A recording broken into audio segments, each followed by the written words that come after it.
पेप्सिया पेप्सिया कशाला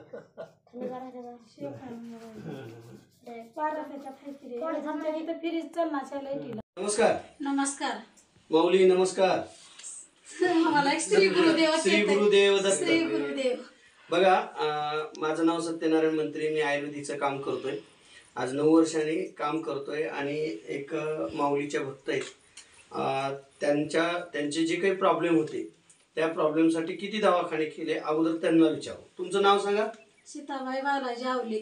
मला सांगा तुमचे काय काय आजार होते पहिलं भरपूर होते गुडघ्याचे होते वातीचे होते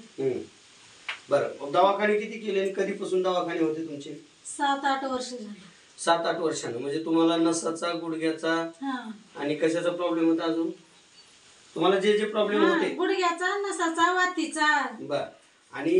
एक 5-6 वर्षांना तुम्ही पैसे भरपूर किती ठिकाणी दवाखाने केले 2-4 तर दवाखाने केले भरपूर झाले वर्षातून 2-4 होत होते बर तरी काही फरक कसला चालू म्हणजे पैसा भरपूर गेला पैसा पण डॉक्टरचा गुण नाही आला. नाही मग ज्या वेळेस तुमच्या गावात एका आजीला फरक पडला म्हणून तुम्ही हे औषध घेण्यासाठी बोलवलं बरं पहिले विश्वास बसला होता का नाही बसला पण आजाराची एडी माया कुणावर तर विश्वास ठेवाच लागला आता भले भले डॉक्टर थकले आयुर्वेदिक घेऊन बघू कारण गुण आलाय तुमच्या गावात तुमच्या गावात म्हणून तुम्ही घेतलो बरं घेतल्यानंतर किती दिवसात फरक चालू झाला तुम्हाला आयुर्वेदिक तिसऱ्या दिवशीच फरक जाणवला थोडा तिसऱ्या दिवशीच फरक जाणवला काय म्हणजे मुंगी कमी झाली नाही चालाय आलं मला मेन चालाय आलं काठी शिव मला उठा येत नव्हतं बाथरूमला जायला बिना काठीच उठली मी तिसऱ्या दिवशी म्हणजे बाथरूमला जाताना काठी घेऊन जावं लागत होतं काठी घेऊनच जावं लागत होतं आणि हे औषध चालू केल्यापासून काठी घ्यायची गरज तिसऱ्या दिवशी काठी बंद तिसऱ्या दिवशी काठी बंद झाली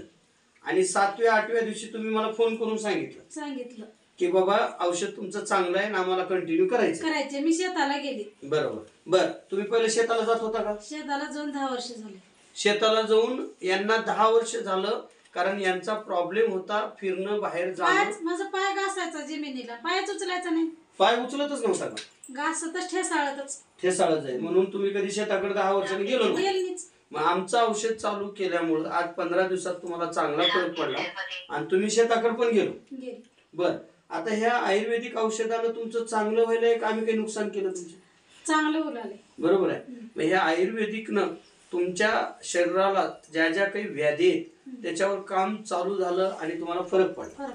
आता काठी निघाली म्हणजे किती फरक पडला हेच मेन मोठा प्रॉब्लेम काठीचाच लई बर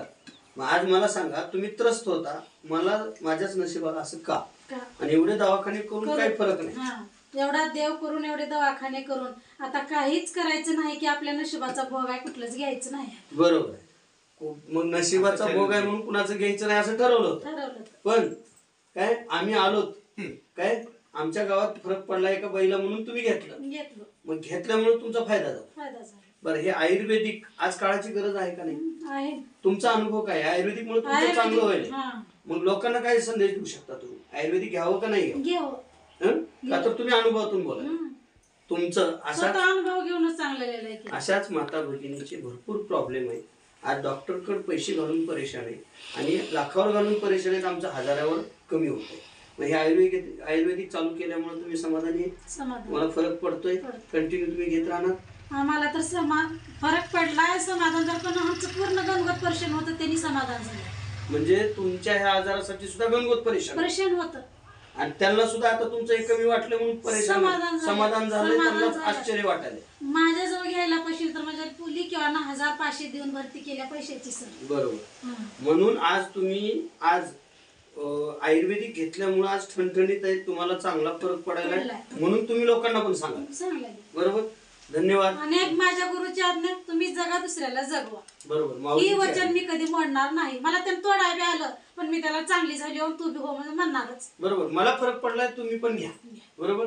धन्यवाद तुम्ही मुलाखत दिल्याबद्दल तुमचा आभारी आहे आणि अशीच सेवा आमच्या हातून घडव तुमच्यासारख्या माता भगिनी आज ह्या आयुर्वेदातून आजारमुक्त हो धन्यवाद विषमुक्त शेती रोगमुक्त जीवन या अभियानांतर्गत अशा माता भगिनी दुरुस्त व्हायला लागल्या ह्या आयुर्वेदिकनं हे असा ह्यांचा आशीर्वाद आम्हाला कायम मिळावा धन्यवाद नमस्कार